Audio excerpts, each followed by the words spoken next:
Salam sukacita untuk kita semua di mana saja berada, Tuhan memberkati. Saudara, dalam gereja Katolik, sumber kebenaran iman Kristen berasal dari 3 pilar utama yang saling berkaitan satu sama lain, yaitu kitab suci, tradisi suci, dan magisterium gereja. Ketiga sumber ini bekerja sama secara harmonis. Kitab suci dan tradisi tidak dapat dipisahkan, dan magisterium bertugas untuk menjaga serta menafsirkan keduanya agar tetap setia pada wahyu Allah. Sikap yang berlebihan dalam memuja kitab suci hingga menganggapnya sebagai satu-satunya sumber kebenaran iman tanpa mempertimbangkan tradisi suci dan magisterium gereja berpeluang besar untuk terjerumus dalam bahaya bibliolatri. Lewat video ini saya akan menyajikan bahaya bibliolatri dalam konteks iman Katolik atau dalam konteks gereja Katolik.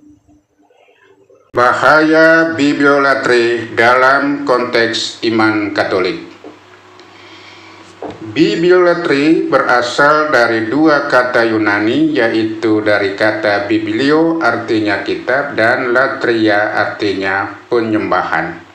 Secara harafiah, bibliolatri berarti penyembahan terhadap kitab.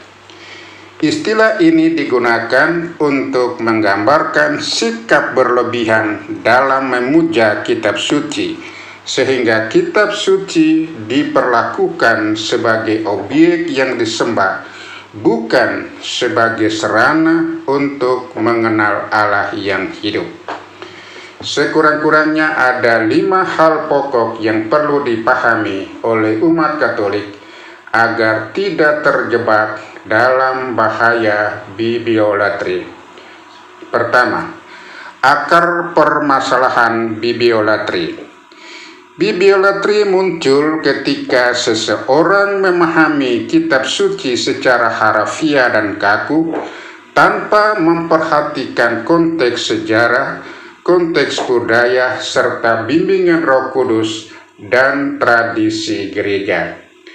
Dalam tradisi iman Katolik, kitab suci adalah salah satu pilar penting dalam wahyu Allah, namun bukan satu-satunya. Katolik juga menekankan pentingnya tradisi suci dan magisterium gereja atau otoritas pengajaran gereja untuk memahami dan menafsirkan kitab suci dengan benar. Yang kedua, ciri-ciri bibliolatri. Ada 4 ciri bibliolatri yang harus kita paham. Yang pertama, pendekatan secara literalistis.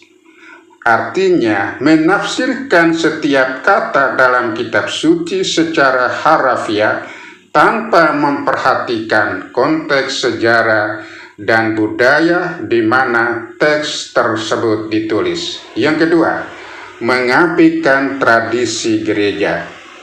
Maksudnya, menolak ajaran para bapa gereja dan keputusan konsili yang telah membantu umat beriman memahami kitab suci dengan benar. Yang ketiga, menolak bimbingan Roh Kudus. Maksudnya, menganggap kitab suci sebagai aturan hukum yang kaku, bukan sebagai firman Allah yang hidup dan dinamis. Yang keempat, menggunakan kitab suci untuk menghakimi orang lain.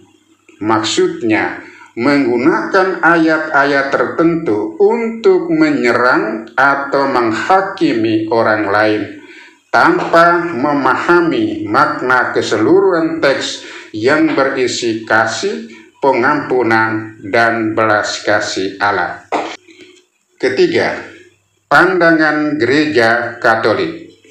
Gereja Katolik menolak bibliolatri karena bertentangan dengan Dei Verbum dokumen Konsili Vatikan II tentang wahyu ilahi. Dalam Dei Verbum artikel 10 dijelaskan bahwa kitab suci, tradisi suci, dan magisterium gereja saling berkaitan dan tidak dapat dipisahkan. Adalah tugas magisterium gereja untuk secara otentik menafsirkan firman Allah yang tertulis atau yang diturunkan melalui tradisi suci.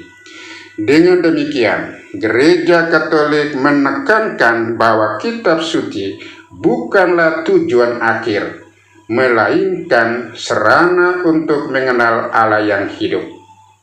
Kristuslah yang menjadi pusat iman, bukan teks tertulis itu sendiri. Yang keempat, dampak negatif dari bibliolatri. Yang pertama, menghambat pertumbuhan iman karena menolak refleksi teologis yang mendalam. Kedua, memicu fanatisme agama yang berujung pada sikap intoleransi terhadap ajaran agama lain. Ketiga, menutup diri terhadap perkembangan ilmu pengetahuan yang dapat memperkaya pemahaman iman. 5. Solusi dalam tradisi Katolik. 1. Membaca kitab suci dengan bimbingan Roh Kudus. Kedua, menggunakan tafsir yang sesuai dengan ajaran magisterium gereja.